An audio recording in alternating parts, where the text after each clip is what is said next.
সূর্যের আলো চাঁদের কিরণ ফুলের গন্ধ সম। সূর্যের আলো চাঁদের কিরণ ফুলের গন্ধ সম।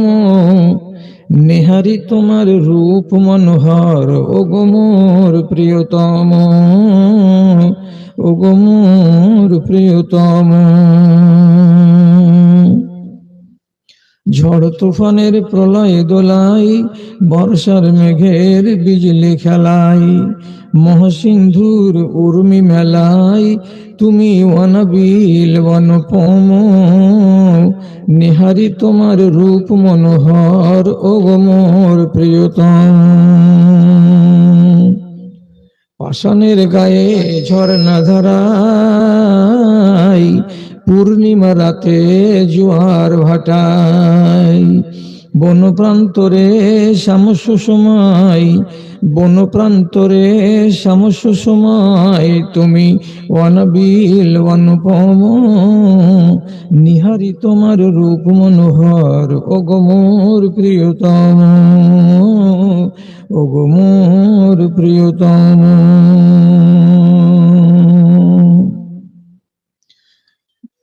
শ্রদ্ধেয় সভাপতি সাহেব, সমবেত এই গ্রামের বিভিন্ন প্রান্ত থেকে জুটে পুটে আসা দিন দরদি জ্ঞান পিপাসু আমার মুসলিম ভাতৃবৃন্দ তথা আড়ালে যদি বা থেকে থাকেন আমার স্নেহের আমার আদরের মা এবং বোনেরা, আল্লাহর শুকরিয়া আদায় করছি যে অন্তত পক্ষে মুনিরামপুর গ্রামের মানুষের কাছে আমি নতুন না হতে গেলেও এই পাড়াটার কাছে আমি নতুন।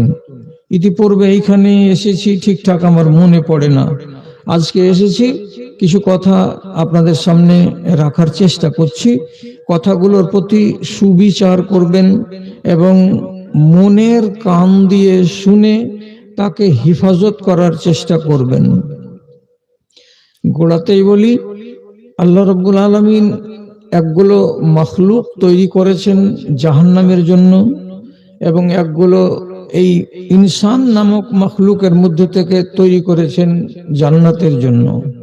তাহলে একগুলো জান্নাত আর একগুলো জাহান্নামের জন্য আল্লাহর কলমে লিপিবদ্ধ হয়ে গেছে। যেদিন হযরতে আদম আলাইহিস সালাতু ওয়াস সালামকে আল্লাহ রাব্বুল আলামিন তৈরি করে তিনি সামনে এনে খাড়ো করলেন, করার পরে তার পিঠে একবার হাত বুলালেন, তো হাত বুলাতে মাত্রই তার সামনে দেখা দিল অসংখ্য অগণন কোটি কোটি সংখ্যাই রুহের জগতে তার আওলাদ গুণ বিন্দু বিন্দু আকারে সামনে দেখা দিল। তখন আল্লাহ তাআলা আদমকে বললেন, এই যে দেখছো তোমার চোখের সামনে গিজ গিজ গিজ গিজ করছে এতগুলো আওলাদ, এদিকে সবটিকে আমি তৈরি করেছি জাহান্নামের জন্য। আবার আল্লাহ তাআলা হাত বুলালেন পিঠে, আবার এক মখলুক বেরিয়ে এলো মানবের শেকেলে রুহের জগতে, কোটি কোটি মিলিয়ন মিলিয়ন মানুষ। আল্লাহ রাব্বুল আলামিন আদমকে বললেন, এগুলো তোমার সব আওলাদ, এদেরকে তৈরি করা হয়েছে জান্নাতের জন্য। তাহলে আল্লাহর ফয়সালাতে একগুলো লোক জাহান্নামী আর আল্লাহর ফয়সালাতে একগুলো লোক জান্নাতি। যে সমস্ত লোক হিদায়াত পাবে না, ঈমান পাবে না, রাসূলকে চিনবে না, এক আল্লাহকে বুঝতে অনুধাবন করতে পারবে না, ওই সমস্ত বদনসিবগুলোর ভবিষ্যৎ বা এই যে জীবনে আসবে, আসার পরে যে ব্যবহারগুলো দেখাবে সেটাকে আল্লাহ রাব্বুল আলামিন আগেই নিজের কন্ট্রোলে নিয়ে নিয়েছেন, জেনে নিয়েছেন, নেয়ার পরে তাদের তকদির লিপিবদ্ধ করেছেন, এরা হলো জাহান্নামী। আর যারা যারা এই বাস্তব জীবনে এসে নিজেদেরকে তাওহীদবাদী বলবে, লা ইলাহা ইল্লাল্লাহকে বিশ্বাস করবে, সে লোকগুলোকে রব্বুল আলামিন বললেন এরা জান্নাতের লোক। এখন একটা আজব কথা আপনাকে বলে দিচ্ছি,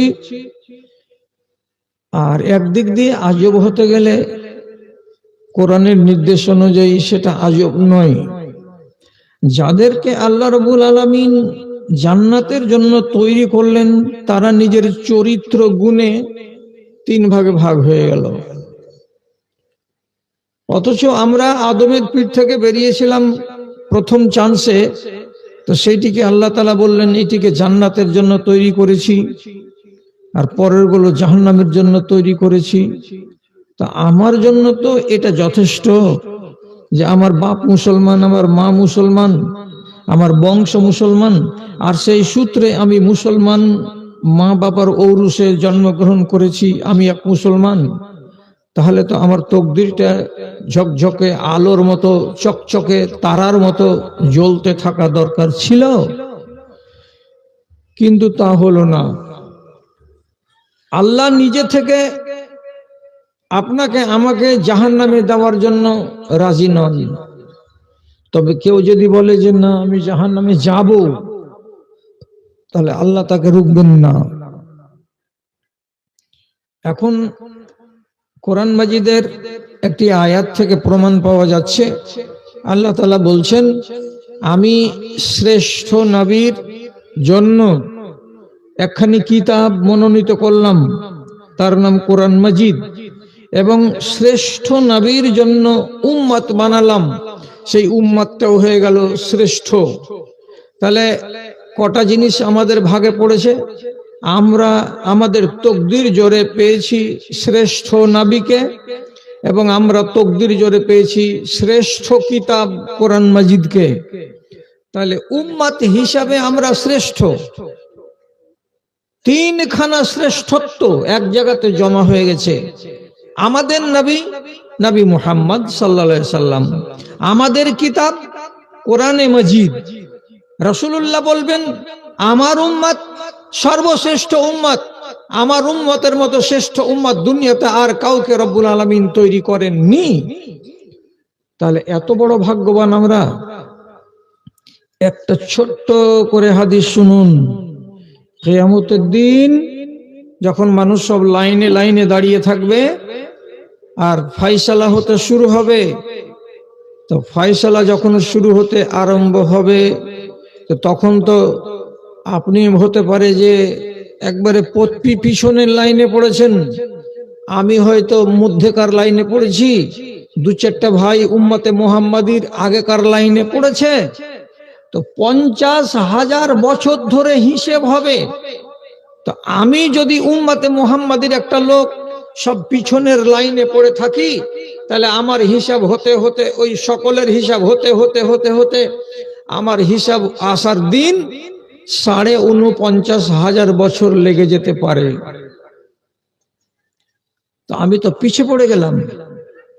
সেদিন উপর দিক থেকে একটা আওয়াজ আসবে, আল্লাহ তাআলাই এটা ছাড়বেন আওয়াজটা। আওয়াজে কি বলা হবে? আইনাল উম্মাতুল উম্মিয়াতু ওয়া নাবিয়ুহা। হাসরের ময়দানে কোটি কোটি মানুষ তোমরা আছো, লক্ষ লক্ষ মানুষ আছো, মিলিয়ন মিলিয়ন মানুষ আছো। আমি আল্লাহ তোমাদেরকে ডাকছি, কোথায় আছো সেই উম্মি নবী? কোথায় আছো সেই আখেরি নবী? সামনের সারিতে এগিয়ে এসো। এবং কোথায় আছো তোমরা উম্মি নবীর উম্মতেরা? তোমরা লাইন থেকে বেরিয়ে বেরিয়ে বেরিয়ে বেরিয়ে সামনের লাইনে এসে হাজির হও। সব আগে এসো। লাইন কত হবে, কত বড় বড় হবে, এটা মেপে দিতে পারবো না। তবে এইটুকু বলতে পারছি, হাদিস অনুযায়ী হাসরের মাঠটা হবে সিরিয়ার মাটিতে। সিরিয়া সৌদি আরব থেকে উত্তর দিকে একটা দেশ আছে, এখন নতুন করে বাশার আল আসাদকে তাড়িয়ে দিয়ে নতুন একটা সরকার তৈরি হলো। এই দেশটার নাম হলো সিরিয়া। তো নবীজি বলেছেন সিরিয়ার এলাকাটাকেই আল্লাহ রাব্বুল আলামিন কি করবেন? হাসরের মাঠ বানাবেন।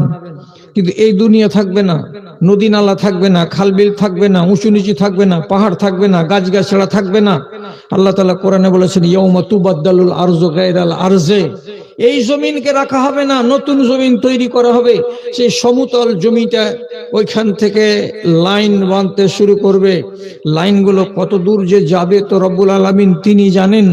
এখন অস্ট্রেলিয়া পর্যন্ত যদি চলে যাই আর আমার লাইন সব পিছন দিকে পড়ে, তো নির্ঘাত 49,000 বছর গত হয়ে যাবে, তারপরে আমার ডাক পড়বে। কতদিন দাঁড়িয়ে থাকবো হাসরের ময়দানে? তো আল্লাহ তাআলা ডাকলেন কি বলে, উম্মি নবী কোথায় আছো, সামনের সারিতে এসো। এবং উম্মি নবীর উম্মত কোথায় আছো, সব সামনের সারিতে এসো।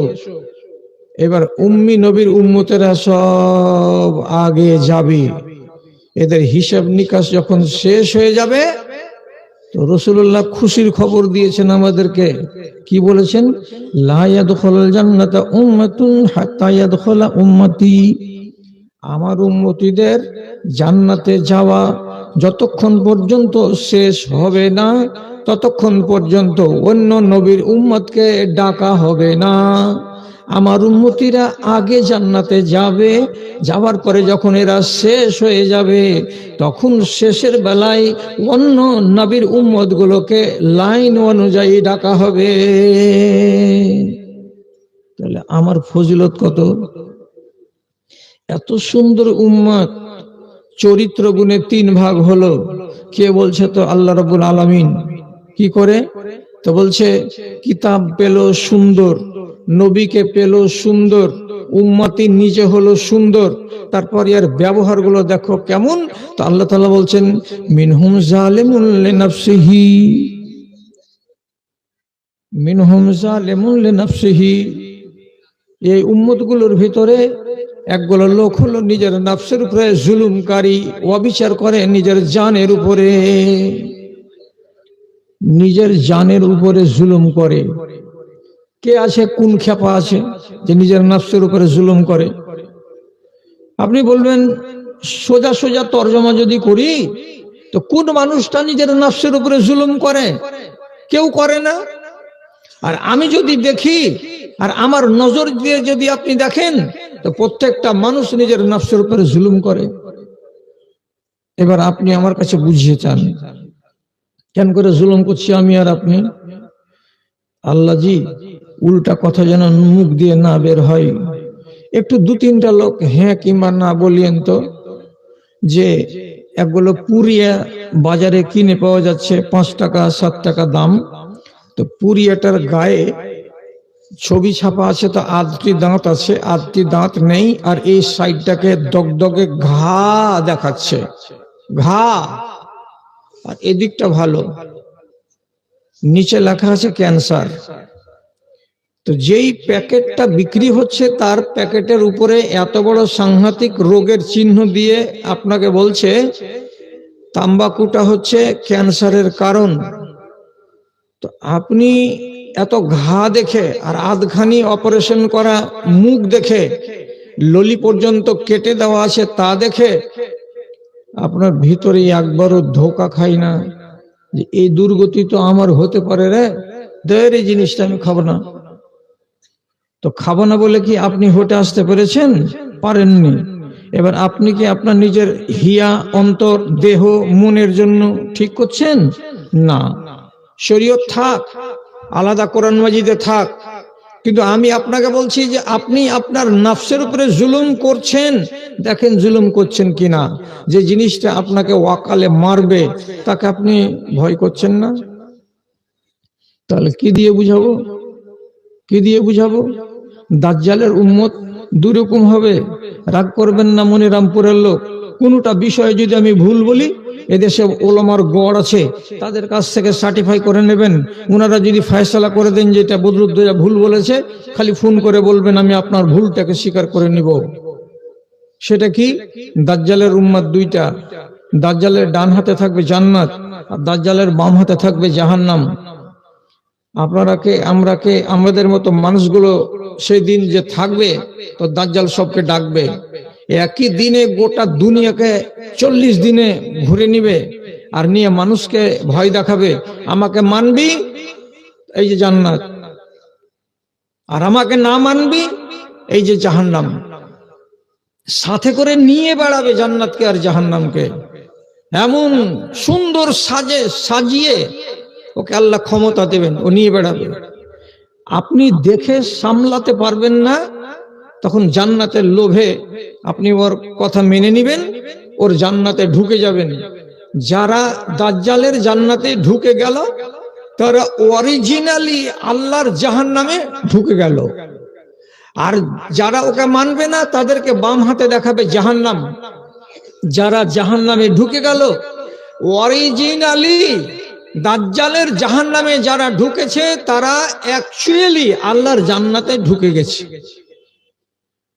তো সেদিন তো লক্ষ লক্ষ মানুষ ওর জান্নাতে ঢুকবে। তো মানুষগুলো কত মাথা মোটা হবে আপনি নিজে আন্দাজ করুন। যে যুগ যুগ ধরে দোয়া পড়ছে আর নামাজ পড়ছে আর চলে যাচ্ছে, আর তাশাহুদের শেষের বেলাতে কি বলছে?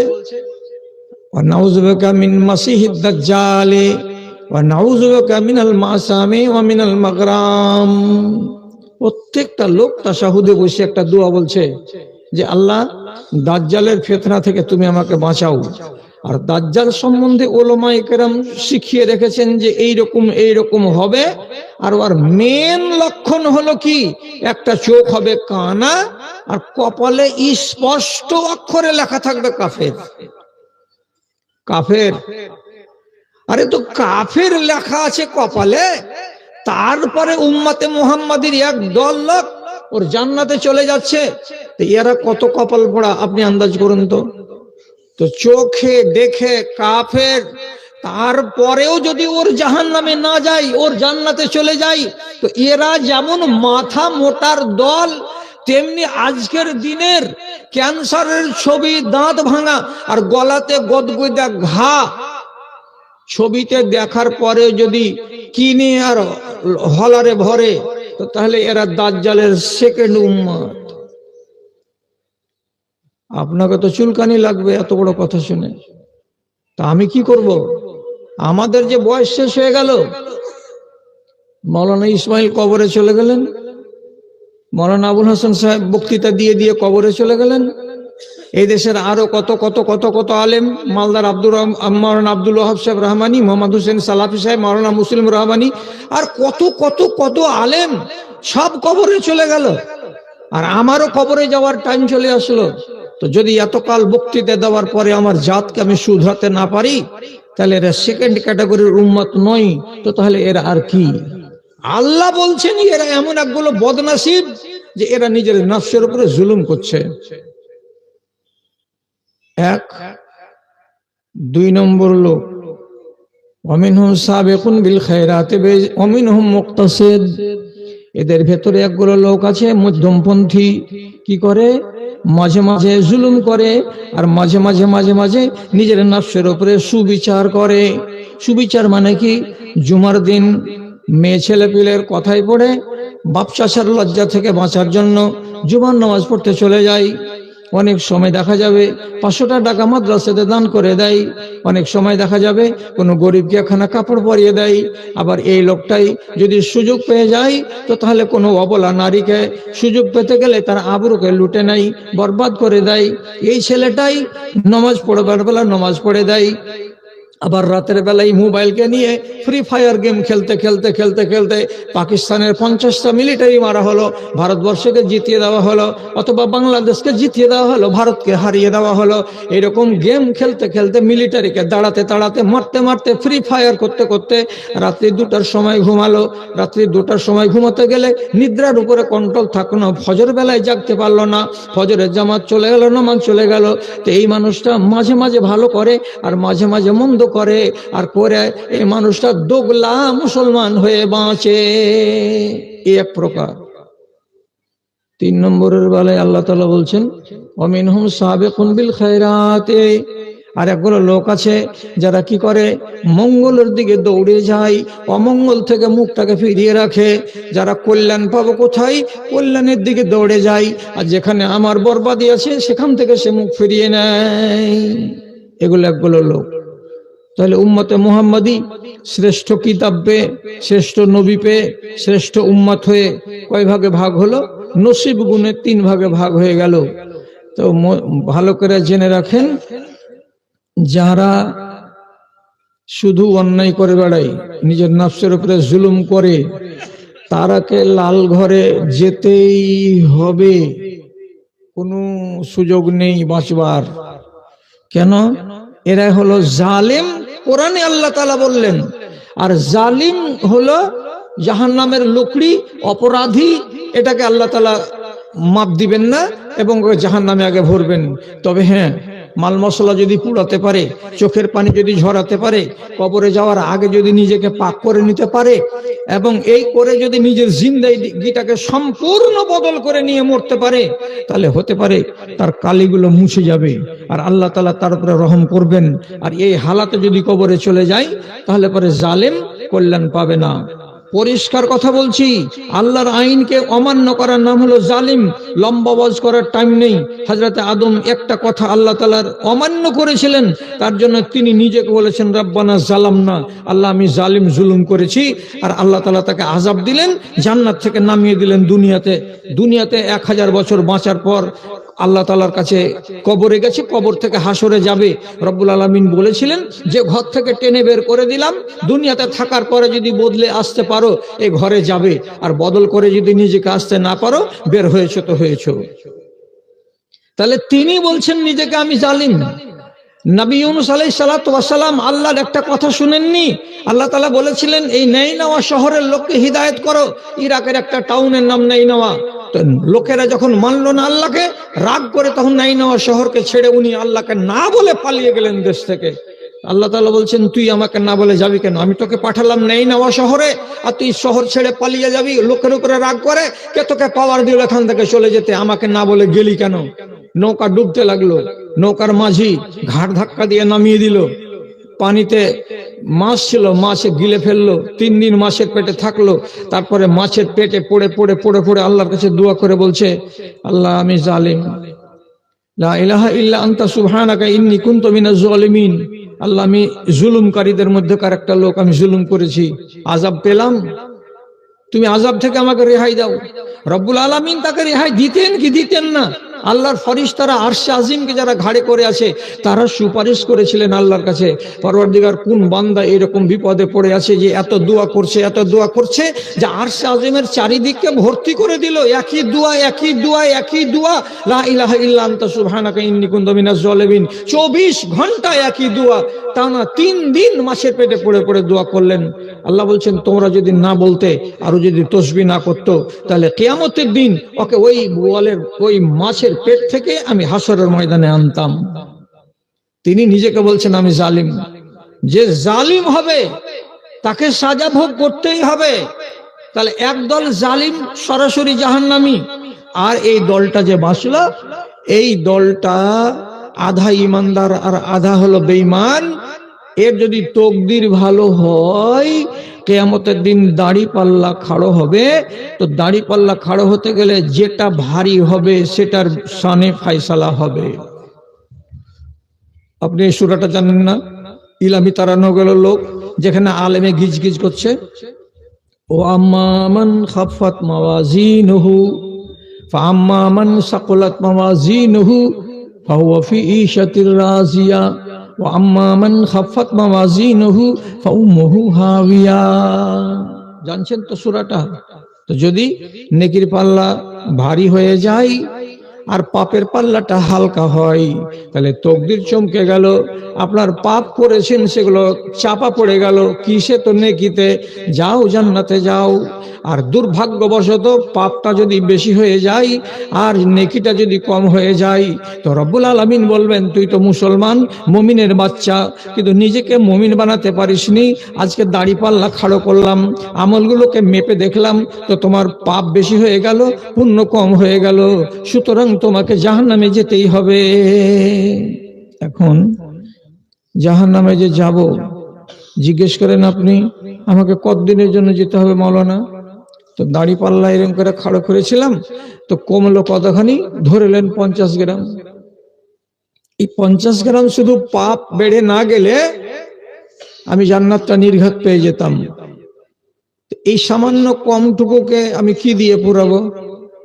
তখন সেদিন কিছু কিছু মানুষ ভিখারি সাজবে। ভিখারি মানে কি? এ তো ভালো বাংলা। জঘন্য বাংলা হলো কি ফকির। ফকির সাজবে কিয়ামতের দিন। আল্লাহ তাআলাকে বলবে, আল্লাহ আপনি সুযোগ দেন একটু, এই তো মাত্র 100 গ্রাম নেকি কম পড়েছে, আমি ব্যবস্থা করছি। তো যা, কোথায় যাবে? ভিক চাইতে যাবে। কার কাছে? মার কাছে। মা চিনতে পারছিস?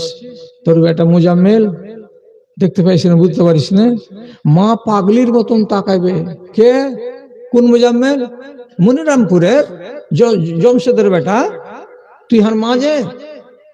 কেমন মা, কেমন বেটা?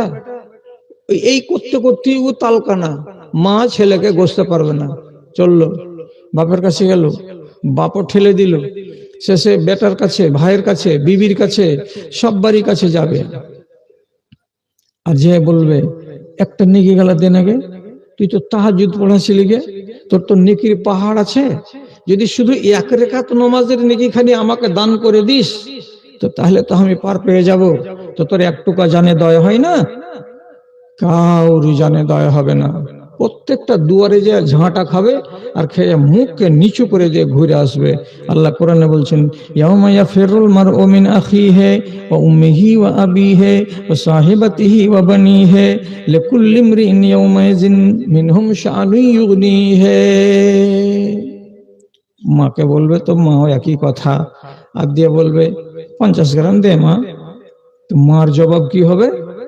आज के दिन है वो मुसीबत आ पड़ी, नफसी नफसी की घड़ी है ये घड़ी। এখন যদি তোকে নেকি দি 50 গ্রাম, আর 1 ঘন্টা পরে যখন আমার নেকি মাপা হবে, সেদিন যদি আমার 100 গ্রাম কমে যায়, আমি কার কাছে চাইতে যাব? তোকে কিসের জন্য নেকি দিব রে বেটা? কি দেখবো তোর দিক? ধুলা উঠছে মোর দিক। যা, সারা বেলা ভিক্ষে, হ্যাঁ একটা দানা পেল না, ঘুরে ফিরে ওই দাঁড়ি পাল্লার কাছে এসে আল্লাহর কাছে খেপার মতন খাড়ি আছে। কি হলো রে? কেউ দিলে? কেউ দিলে না মালিক। আল্লাহ রাব্বুল আলামিন বলছেন তোকে লাল ঘরে যেতে হবে। কত দুঃখের কথা, একবারে সত্য কথা আপনাকে বলছি।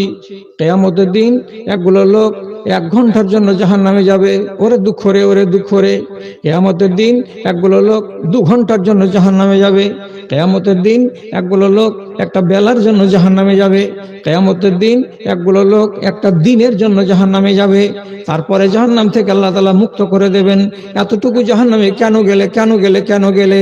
তো রব্বুল আলামিন যখন দাড়ি পাল্লাটাকে খাড়া করলেন, তো আপনার যদি 250 গ্রাম নেকি শর্ট পড়ে যায়, 1 ঘন্টার জন্য হতে গেলেও যেতে হবে। 1 কিলো যদি শর্ট পড়ে যায়, 1 বেলার জন্য হতে পারে যেতে হবে। কিন্তু শর্ট যদি পড়ে যায় তো জাহান্নামে যেতেই হবে, রেহাই নাই। তাহলে এইবার ভরসা আপনার কিসের? আমলের। একগুলো লোক ছিল জালেম, কেটে গেছে, আর আরেকগুলো হলো কি দদিল বান্দা কালমাচোর, না পাই মিট্টি আর না পাই গোর। এখন আপনার আমলকে মাফ করা হবে, কি ভরসা আছে আপনার যে হ্যাঁ আমার আমল ভালো হবে? কোরআন বলছে একগুলো লোক হবে এমন, আর দাড়ি পাল্লা সেম সেম, নেকি 5 কুইন্টাল তো পাপও 5 কুইন্টাল। এবার কি হবে? এ তো ঝামেলা লেগে গেল। এ তো বলবে যে আল্লাহ যখন সমান হয়ে গেল তখন আমাকে জান্নাতে দিয়ে দাও। রব্বুল আলামিন বলছেন আমি জুলুম করি না, ওমা আনা বিজাল্লামিন লিল আবিদ, কাউর উপর আমি জুলুম করি না, আমার অভ্যাস জুলুম করা নয়। আমি আজকে জুলুম করব না, তোমার জন্য আলাদা একটা ব্যবস্থা আছে। সেটা কি? রিজালুন মিনাল আরাফে, আল্লাহ তাআলা কোরআনে বলছেন একটা জায়গা আছে জাহান্নামে এবং জান্নাতের মাঝখানে, লম্বা চওড়া এবং বিশাল লম্বা আর বিশাল উঁচু, ওই জায়গাটাকে বলা হয় আরাফ। আরাফের উপরে আল্লাহ রাব্বুল আলামিন আপনার মতো মানুষটাকে খাড়া করে দেবেন। একটা নয়, দুইটা নয়, হাজার হাজার মানুষ এইরকম হয়ে যাবে। তারা ওইখানে দাঁড়িয়ে থাকবে। কতদিন দাঁড়াবে, কতদিন দাঁড়াবে? আর ওখানে দাঁড়াবার স্বাদটা কি? একদিকে জান্নাতের মজা আর আরেক দিকে জাহান্নামের ঠেলা। এদিক থেকে জাহান্নামের তাপ, এদিক থেকে জান্নাতের সেন্ট, দুটোই জিনিস তার গায়ে এসে লাগবে। কিন্তু এটাও বিষাবে আর এটাও মজা লাগাবে। তো যদি পাশা দিকে কেউ সুই ভরে আর উপর দিকে যদি আপনাকে 100টা টাকা দেয়, টাকার প্রতি মায়া বসবে কি? যতক্ষণ পাশা দিক থেকে সুইটা না টানবে ততক্ষণ হাসি ফুটবে না। ওই জন্য জান্নাতের মজা থাকে, জান্নাতের মজা লাগবে না। কোন ভেজালে ফেলেছ আল্লাহ? এটা জায়গার নাম কি? যেটার নাম আরাফ। এদিকের ঠান্ডা হাওয়া পাশি, তো এদিকের গরম হাওয়া তো সব ঝলসে দিছে। কোন কাজের কাজ হলো মালিক? খাড়ে থাকে এখানে কেন? তোর পাল্লা হয়ে গেছে সমান সমান। কতদিন থাকবো যে আল্লাহ? যতদিন এটা ডাউন না হবে ততদিন তোকে নামানো হবে না। এবার ধরে নেন যে 14 ঘন্টা, 18 ঘন্টা, 20 ঘন্টা থাকার পরে তখন আল্লাহ তাআলা ওখান থেকে টেনে ওকে একটা জান্নাতের ব্যবস্থা করে দেবেন। এই যে ড্যামেজ হচ্ছে, তো কি আসলে ড্যামেজ হচ্ছে আপনার ইমান, করছে ড্যামেজকে আপনার আমল। আমল খারাপ হচ্ছে, তার সাথে সাথে আপনার ইমান খারাপ হয়ে যাচ্ছে, আর এর কারণে আপনার দুর্গতি হচ্ছে হাসরের ময়দানে। এই জন্য প্রত্যেকটা মানুষকে আল্লাহ রাব্বুল আলামিনের নবী তাগিদ করে দিয়ে গেছেন, তুমি তোমার নিজের ইমানের হেফাজত করিও, ইমানে পোকা লাগতে দিও না। কিসের পোকা আল্লাহ, কিসের পোকা জি নবী?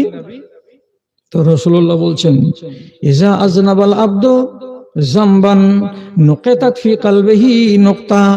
একটা মানুষ যদি পাপ করে তো তার অন্তরে একটা দাগ পড়ে যায়, আবার একটা পাপ করে আর একটা দাগ পড়ে যায়, এরকম করে দাগ পড়তে পড়তে পড়তে পড়তে গোটা অন্তরে যখন বসন্তের মতো দাগ হয়ে যায়, তখন সেই অন্তরে ভালো কথা আর ঢুকে না।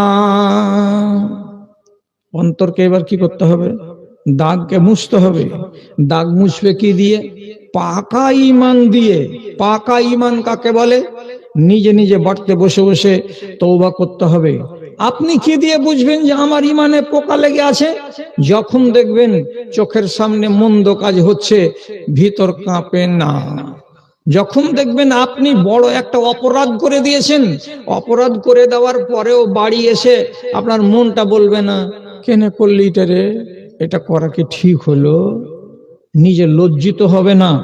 তো যখন দেখবেন এইরকম পরিস্থিতি হবে, তখন আপনাকে জেনে নিতে হবে যে আপনার ঈমানে পোকা লেগে দিলকে ঢেকে দিয়েছে, ভালো কথা আর কাজ দেয় না। 8 দিন আগেকার কথা, আমাদের শামসিতে একটা সেন্টার খুলেছে টেলারির। বিনা পয়সাতে টেলারি শিখো, শেষের বেলায় সার্টিফিকেট দেওয়া যাবে আর 6000 টাকা পাবে। বেটি ছেলের ভিড়ের শেষ নেই, সব টেলারি শিখছে। শিখো, ভালো কথা। ওর ভিতরে একটা ছেলে এসছে, আচ্ছা বাইরে খড়িয়া বলছে, এই রোজিনাকে ডেকে দাও তো। তো বলছে, রোজিনা কে হলো? যেমন সে হলো, তোমাকে বলছি ডেকে দাও। সেন্টারের মালিক বলছে, না না না, এখন কাজ চলছে, ট্রেনিং চলছে, এখন ডাকা যাবে না। তোমার স্ত্রী যদি হয় তো আমি খবর করে দিচ্ছি, ওকে এতটার সময় বের হতে বলবো, বেরিয়ে যাবে, তুমি নিয়ে চলে যাবে। তো কে হলো বলো? তো জোর করে বলছে, ওইটা আমার লাভার। লাভার মানে কি বে? তো বলছে, যাও না, তোমাকে বলছে তুমি বের করে আনো। যখন লাভার কহেছে, তখন মালিকটা বলেছে যে তোকে হায় শরম আছে? 100টা বেটি ছেলে শিখছে, তার ভিতর থেকে টেনে এনে দেবো রোজিনাকে। ও যদি বলে কে ডাকছে, তো আমি কি জবাব দিব 100টা মেয়ে ছেলের সামনে যে তো লাভার ডাকছে? এ কথাটা বলবো? ইজ্জত তোর থাকবে? ছেলেটা কি বলছে, আমি ইজ্জত বুঝি না।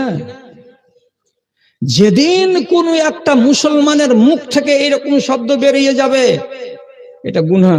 গুনাহ টুনা বুঝি না, এটা পাপ। হে কি পাপ আর আপ করে বেড়েছো, এগুলো বুঝি না আমি।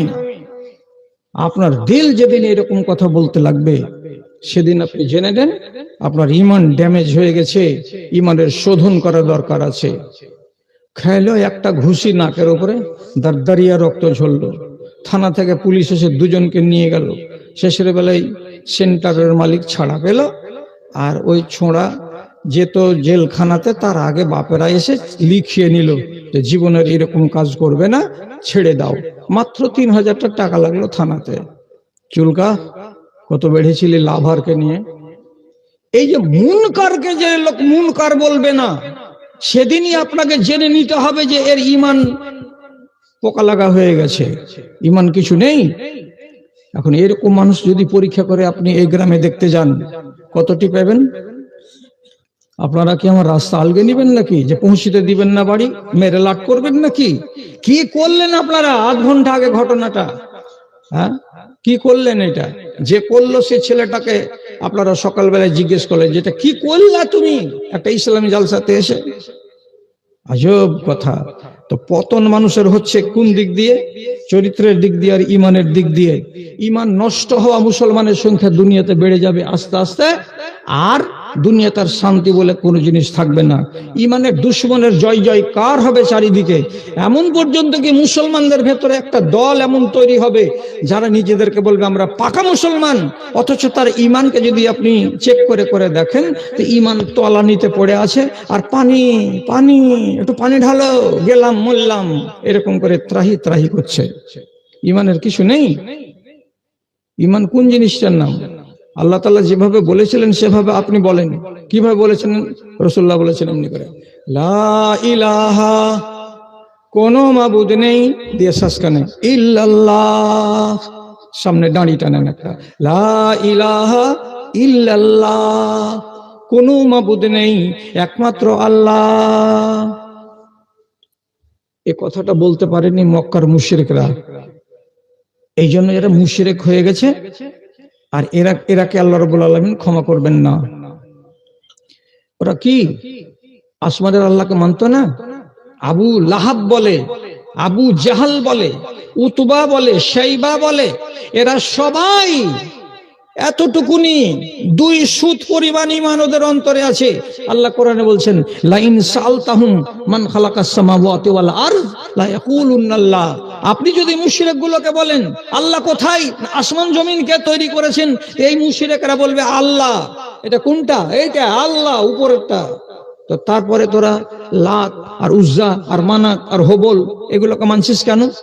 তো বলছি এইগুলো আমাদের কিয়ামতের দিন আল্লাহ তাআলার কাছে সুপারিশ করে দিবে, তার জন্য এরাকে পুজছি। কথাটা কেমন হলো? আল্লাহ তাআলার কাছে সুপারিশ করবে কারা? কাঠ দিয়ে আর মাটি দিয়ে তৈরি করা খোদারা। এই জন্য আমরা তাদেরকে মানছি। তো কত বড় জিহালতি কথা! আল্লাহর সামনে কাঠ খাড়া হবে, তো তুই নিজে আল্লাহ তাআলার সামনে খাড়া হতে পারবি না? রব্বুল আলামিন বলছেন, উদউনি আস্তাজিব লাকুম, তুমি আমাকে ডাকো আমি তোমার ডাকে সাড়া দেব। তো তুমি নিজে আল্লাহ তাআলাকে বলতে পারছো না? বলছে এই কাঠগুলো আল্লাহ তাআলার কাছে সুপারিশ করবে, এই জন্য এরাকে পুজছি। এই জন্য তো তোরা মুশরিক, তোদের ঈমান ঠিক নাই, ঠিক নাই।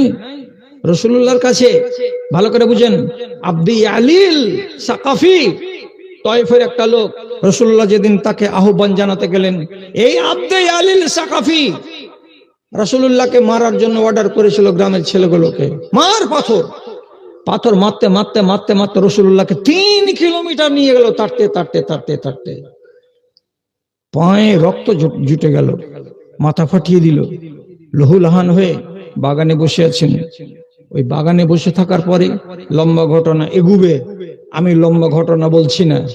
এই আব্দি আলিল সাকাফি আবার কিছুদিন যখন গত হয়ে গেল, মক্কি জীবন শেষে মদিনার জীবনের 6ষ্ঠ হিজরি 7ম হিজরি সনে চলে গেছে মদিনা, যে খালি এমনি করে লুকাইছে। 6-7 জন লোক গেছে, সামনে আসে না, খালি লুকাচ্ছে। কি হয়েছে বাবা? তো বলছে আমাদের ভিতরে একটা লোক আছে, তা আপনার মুখের সামনে আসছে না, লজ্জাই। কি নাম? বলছে আব্দি আলিল। রাসূলুল্লাহর মাথা ঘুরে গেল, ওরে ওই আব্দি আলিল, যে লোকটা আমাকে মারার অর্ডার দিয়েছিল।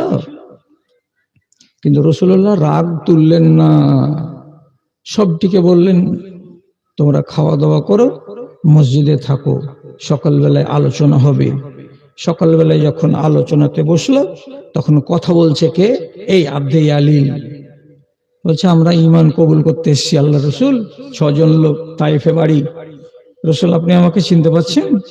রাসূলুল্লাহ মুচকি হেসে বলছেন, হ্যাঁ চিনতে পারছি। আর মন যে আজ বদলা চুকিয়ে নিবে, গায়ের গোদলাকে গরম করে দিবে সেদিনকার হিসাবে, কিন্তু রাসূল কিচ্ছু বললেন না। তো ঠিক আছে, ঈমানের কলমা পড়া। তখন বলছে 3টা কথা আছে। কি 3টা কথা? ঈমান আনবো একটা শর্তে, আমরা সুদের ব্যবসা করি, আমাদের সুদের ব্যবসাটাকে বন্ধ করা যাবে না, 1।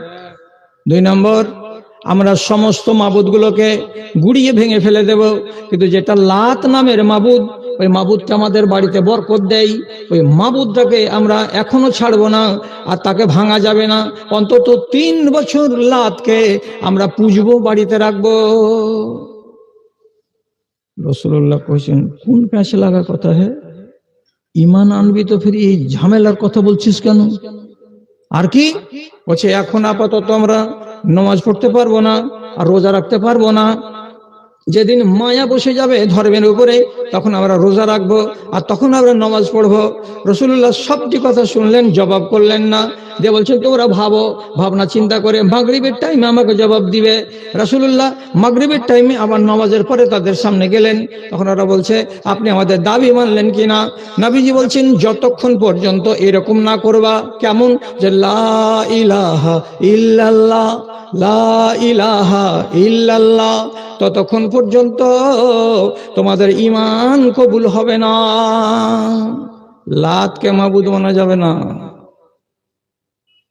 আর ওই বংশধর আমাদের দেশে আজও আছে, ওদের ভেতরে খোদা কতটি ছিল, একটা নাম শুনে দেখেন তো, মুনিরামপুরের লোক, আইসি তো আমি রাত 11:30টায়, কি বলছে, একটা লাত, উজ্জা, মানাত, হবল, আসাফ, নাইলা, দুয়ার, ইয়াগুস, ইয়াওক, ওয়াদ, সোয়া, এগুলো হলো আর ভগবানের নাম। এক এক ভগবানের কারিশমা এক এক, সবাই সব কাজ করতে পারবে না। যার যেটা পিয়ারা সে সেটা পিয়ারা খোদাকে বাড়িতে রেখেছে আর ওকে পূজা করছে। লোহালাক্কড়ের ভগবানের নাম কি? আরে মনিরামপুরের লোক, লোহালাক্কড়ের ভগবানের নাম কি? বিশ্বকর্মা। এরা জানে না। বাড়িতে বরকত যে দেয় সে খোদার নাম কি? লক্ষ্মী। যে খোদাকে না মানলে পড়াই হবে না, মেট্রিকে পাস করতে পারবে না, ওই খোদার নাম কি? সরস্বতী। এক একটা খোদার এক একটা কাজ আছে না। আর এরা রাসূলুল্লাহ কি বলছেন, ও হবে না, ও হবে না। সমস্ত পাওয়ার একমাত্র আল্লাহকে দাও, ঈমান ঠিক হবে। আর ঈমান ঠিক করার আগে যদি শক্তিকে ভাগ করে রাখো নিজেদের ভিতরে, তোমার ঈমান কবুল হবে না। ওটা ঈমানদার নয়, এটা মুশরিক হয়ে থেকে গেলে। গত পরশুদিন বিকাল বেলায় মোবাইলটাকে চালু করে বলছে একটু দেখি, আমরা মৌলভী সাহেব মানুষ, বুড়াতিকালে আর কি আজে বাজে দেখবো, গান শুনবো, তো কোনো ক্লিপ গুলো দেখি।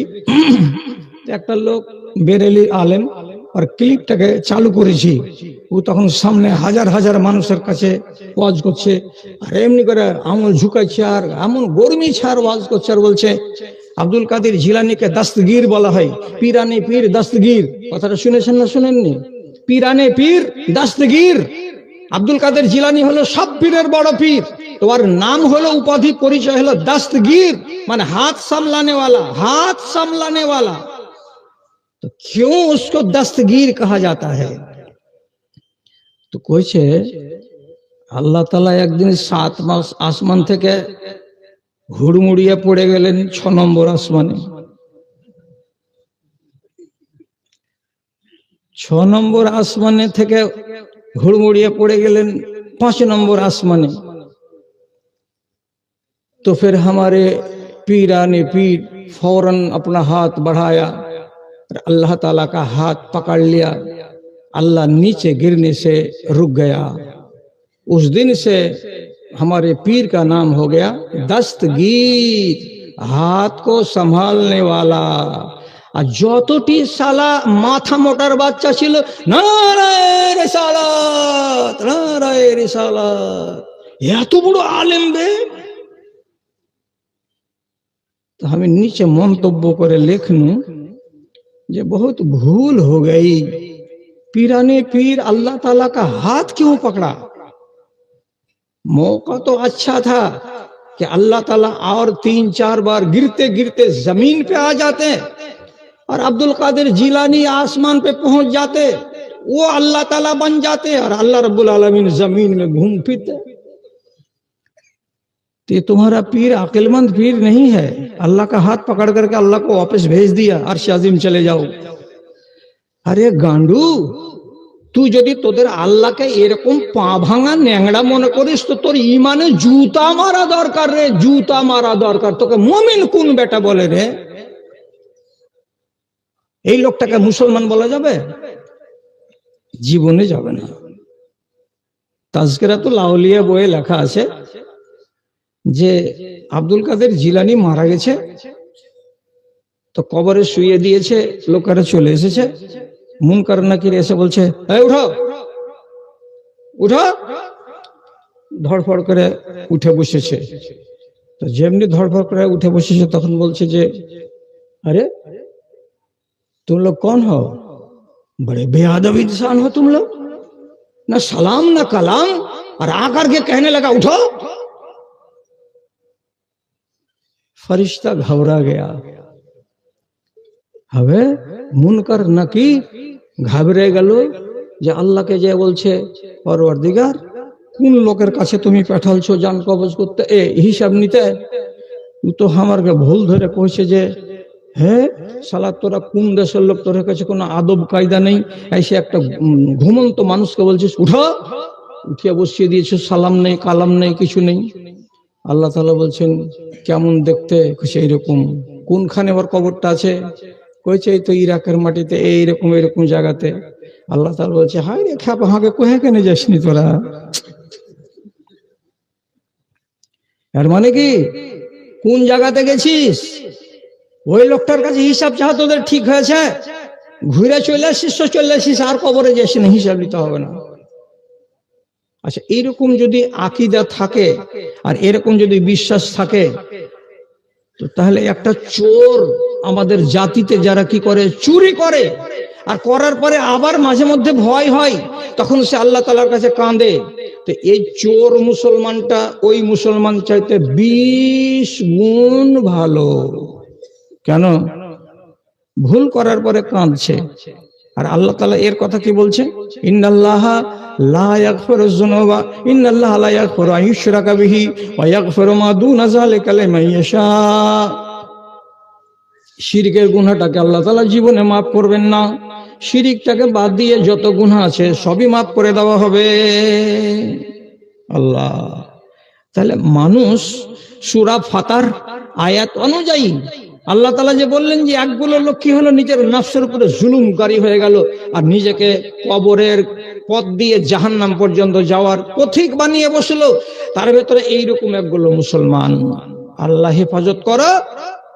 পরীক্ষা কালকে থেকে পশ্চিমবাংলায়, জানেন তো পশ্চিমবাংলাতে মাইক বাজবে না। তো এই পশ্চিমবাংলার এই মেয়ে ছেলে যত আছে পরীক্ষা দিবে কালকে। তো যারা আহলে হাদিস তারা তো আল্লাহ তাআলাকে কইছে আল্লাহ জেহেন খুলে দিও, আল্লাহ তুমি লিখতে পাওয়ার দিও। কেউ কাহারি মা 200 টাকা দিয়ে কইছে মাওলানা দোয়া করে দিও আমার বেটি যেন পাস করতে পারে, ইতি ইতি। আর মালদা জেলাতে একটা বুজুর্গ আছে, বুজুর্গটার নাম হলো আঁখি সিরাজউদ্দিন। কি নাম? আঁখি সিরাজউদ্দিন। আর কবরটা আছে, তো কবর কইলে ফের গুনাহ হয়ে যাবে, কইতে হবে কি মাজার আছে। কবর কইও না, মাজার আছে। কোনখানে মাজার আছে? তো সোদলাপুরে। সোদলাপুরটা কোথায়? মালদা থেকে আসবেন 5-7 কিলোমিটার, আর সুজাপুর থেকে যাবেন 7-8 কিলোমিটার। মধ্যখানে একটা স্ট্যান্ড আছে, ওই স্ট্যান্ড থেকে পশ্চিম দিকে যেতে হবে 5-6 কিলোমিটার গেলে পীর সাহেবের কবর পাওয়া যাবে। ওইখানে যে সব ছেলেটি করবে কি মুরগা মুসাল্লাম করে খাওয়া দাওয়া করে, ওইখানে একটা তালাব আছে, তালাবে গোসল করবে, আর গোসল টোসল করার পরে নতুন কাপড় পরে যেটা নজরানা দেওয়ার ছিল পীরের খাদেমকে দিবে। তখন পীরের খাদেম এবার বলবে, পীর বাবা এই যে মুরিদ গুলো এসেছে কালকে থেকে এদের পরীক্ষা কি করতে হবে তুমি এবার করে দিও। বলা হয়ে গেল পীরকে। এত বড়খান ঝাড়ু আছে, ঝাড়ুখানা দিয়ে প্রত্যেকটা ছেলেকে আর মেয়েকে ওই কবরে এক চক্কর দিয়ে যখন বাইর হবে এমনি করে গতরখানকে ঝেড়ে দিলে। পাক ঝাড়ু এখানটা, কবরকে ঝেড়ে দেওয়া ঝাড়ু, যেন তেন লয়, পাক ঝাড়ু। পাক ঝাড়ু দিয়ে ওর গতরকে ঝেড়ে দিয়ে দিলে, যা চলে যাও, পাস করে দিলে, চলে গেল। পরীক্ষা দিয়ে দিছে, ভরসা কার? তো পীর বাবার। রেজাল্ট যদি আসছে তো 150টা ছেলের ভিতরে 17টা ফেল, বাকিটি পাস। তো তোর উপরে ঝাড়ু পড়েনি, ঝাঁটা পড়ে গেছে মনে হয়। হ্যাঁ, পীরের তোরা বাড়ুন খেয়ে আলি, তো বাড়ুন খাওয়ার পরে ফেল কেন পড়লি? অ্যাকচুয়ালি এরকম লোকগুলোকে আমার মতো একগুলো মৌলবি কি করছে, এরা মুশরিক বানিয়ে রাখছে যে তোরা মুশরিক হয়ে থাক, তাহলে আমাদের পেটের ব্যবসাটা চলবে। শিরক যারা করবে তারা বাঁচবে না জীবনে। ইমানের পোকা হলো 1 নম্বর পোকার নাম হলো শিরক। এই শিরক থেকে আপনাকে বেঁচে থাকতে হবে। 1 আর 2 নম্বর, ইবলিশ শয়তানকে জীবনের সুযোগ দিতে হবে না। আপনার বাড়িতে যেন ঠাঁই না পাই, আপনার গলিতে যেন ঠাঁই না পাই, আপনার দেহের ভেতরে প্রবেশ করার জন্য সুযোগ না পাই। আপনি বলবেন কেমন করে হবে? জেনে শুনে কোনোদিন কোনো গান্দা জায়গাতে আপনি পিশাব করবেন না। যদি আপনি কোনো অপবিত্র জায়গাতে, গোবরের মান্দে, পায়খানার মল দেখতে পাচ্ছেন পড়ে আছে, এইরকম জায়গাতে আপনি যদি পিশাব করতে যান, শয়তান খেপে যাবে। কেন পিশাব করলে এখানে? বিশেষ করে যদি গোবরের উপরে পিশাব করেন, শয়তানের গায়ে আগুন লেগে যাবে। এটা তো আমার খানাতে মুতবি কেন? আক্রমণ হয়ে যাবে। 1 সহবাস করার পরে, এশারের টাইমের পরে সহবাস হবে, আর মিয়া বিবি ফজর পর্যন্ত শুয়ে থাকবেন। এই বদ চরিত্র ছেড়ে দিতে হবে। রাত 10টার পরে সহবাস যদি হয়, আধা ঘন্টার ভেতরে, 15 মিনিটের ভেতরেই পবিত্র হয়ে যেতে হবে। জায়েজ আছে 1 ঘন্টা, 1.5 ঘন্টা, 2 ঘন্টা থাকা, কিন্তু সবচাইতে উত্তম হলো কি, যত তাড়াতাড়ি পারবো নিজের দেহটাকে পরিষ্কার পাক করে নেব। দেরি করবেন না নাপাক অবস্থায় থাকতে। এইটা কথা মাথাতে রাখবেন, তাহলে শয়তান আপনার কাছে ভিড়তে পারবে না। আর একটা কথা হলো কি, রাত্রিবেলায় আপনি যখনই ঘুমাতে যাবেন, সব টিমনি রামপুরের লোককে বলছি, আরে নমাজ যদি কম করে পড়ছো তো আল্লাহ তাআলার কাছে একদিন মাপ পাবা, কিন্তু ইবলিশকে কাছে এনে ধ্বংস করিও না, ও যেন আপনার বাড়িতে সুযোগ না পাই। আয়াতুল কুরসি পড়ে ডান হাতে এমনি করে হাত দিয়ে বালিশে মাথা দিয়ে ঘুমাও। আয়াতুল কুরসিটা জানা আছে? জলদি করে হাত তুলেন তো, কয়টা লোকের জানা আছে আয়াতুল কুরসি? হাত তোলা। আয়াতুল কুরসি মানে কি? আল্লাহু লা ইলাহা ইল্লা হুয়াল হাইয়ুল কাইয়ুম লা তাখুযুহু ওয়া হুয়াল আলিয়্যুল আযীম। এ পর্যন্ত আয়াত থেকে প্রত্যেক নামাজের পরে পড়তে হয়। যারা এখন পর্যন্ত মুখস্থি করনি, মক্তবের মুলবির কাছে লিখে নাও, নিয়ে মুখস্থি করো। আয়াতুল কুরসি পড়ে ঘুমাবে, তোমার বাড়িতে ইবলিশ শয়তান যাবে না। এ হলো আপনার ইমানের দুশমন। এর থেকে আপনাকে সাবধান থাকতে হবে। তাহলে পরে আমার ইমানটা বাঁচবে, আমি ইমানদার হয়ে বাঁচবো। আর যদি আপনি হজবরলা করে জীবন কাটান, যা হবে তা হবে দেখে নিব, এটা করিয়েন না। আমার ভাই, আমার বাপ, আমার দাদা, আমার বোনেরা, আমার খালারা, এই কাজটা আপনারা করবেন না।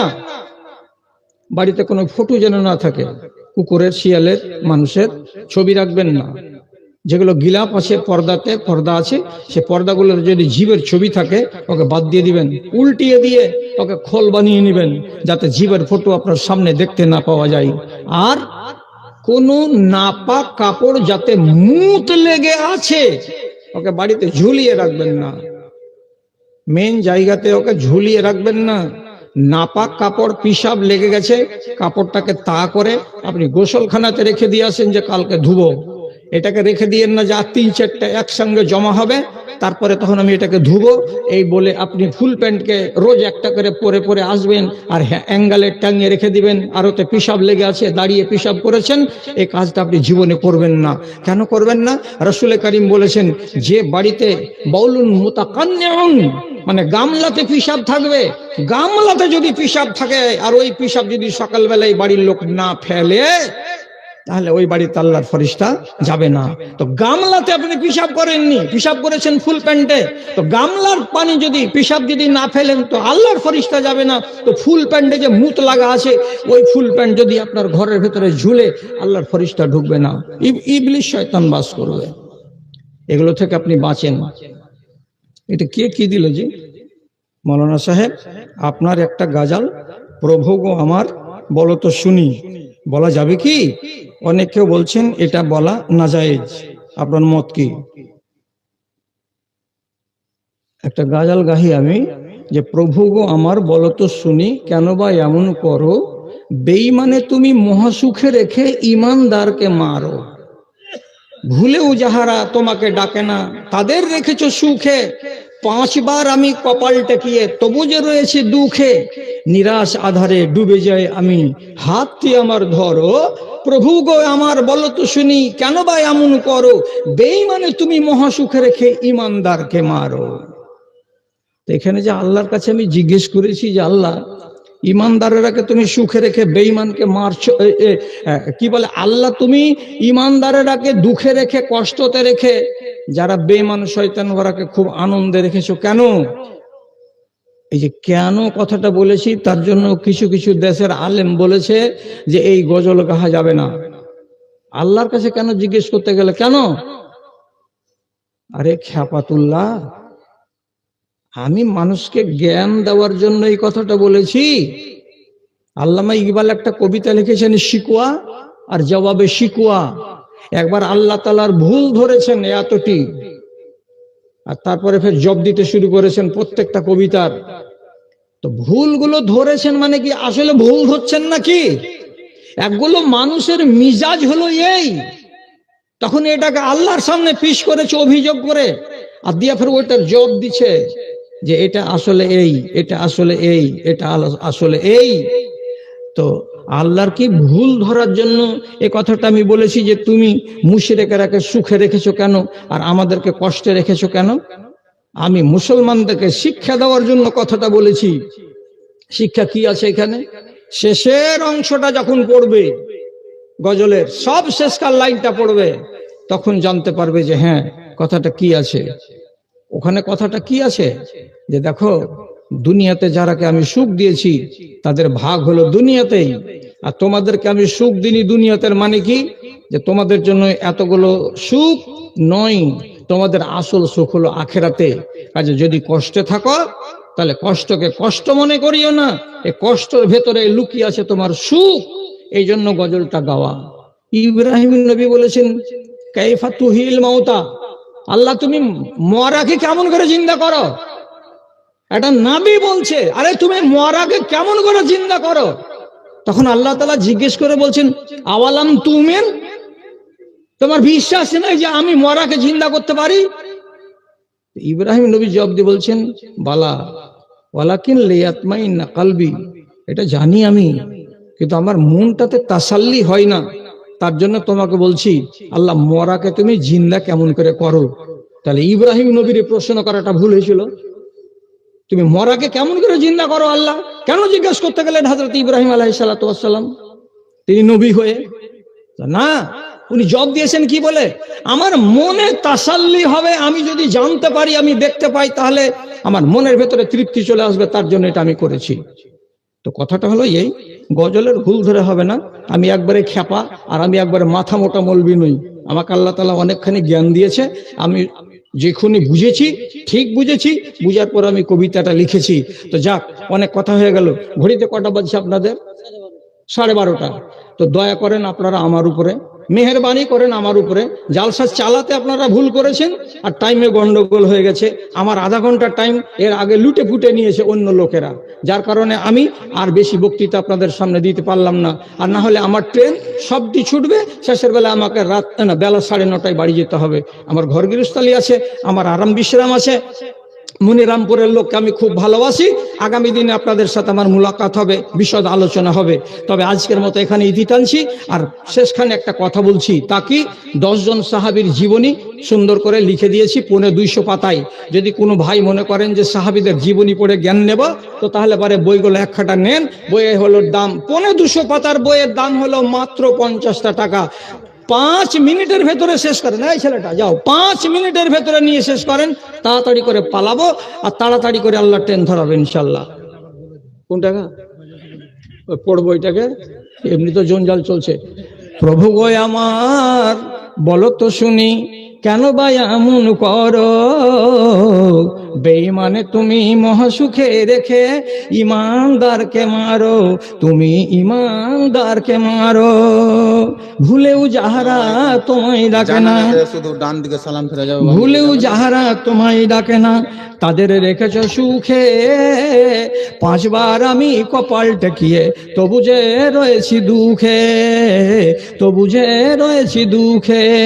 নিরাশ আধারে ডুবে যায় আমি, হাতটি আমার ধরো। প্রভু গো আমার, বলো তো শুনি, কেন বা এমন করো? বেঈমানে তুমি মহাসুখে রেখে ইমানদারকে মারো। পরকালে দেবে আমি খুব জানি, ইমান রয়েছে বুকে। রিক্ত যে আজ বসে আছি দেখো, মরছি যে ধুকে ধুকে, মরছি যে ধুকে ধুকে। আমার মতো নাদানের পরে একটু একটু রহম করো। প্রভু গো আমার বলো তো শুনি, কেন বা এমন করো? বেঈমানে তুমি মহাসুখে রেখে ইমানদারকে মারো, তুমি ইমানদারকে মারো। সম্পূর্ণ মনে নেই, ভুলে গেছি। আচ্ছা, এক ভাই বলছেন জানাজাতে এক সালাম দিয়ে নামাজ পড়লে হবে না 2 সালাম লাগবে? আল্লামা আলবানী রহমতুল্লাহ আলাইহি দুটা হাদিসকে সহি বলে কেতাবুল জানাইজের ভিতরে লিখে রেখেছেন। 1 সালাম দেওয়া জায়েজ, 2 সালাম দেওয়া জায়েজ। যদি আগুন নিভাতে চাও, এলাকাতে যদি 2 সালামের সিস্টেম থাকে তো 2 সালাম চালিয়ে যাও। বেশি পণ্ডিতি দেখাবার জন্য 1 সালাম করে কাজিয়া লাগাতে যেও না। আসসালামু আলাইকুম।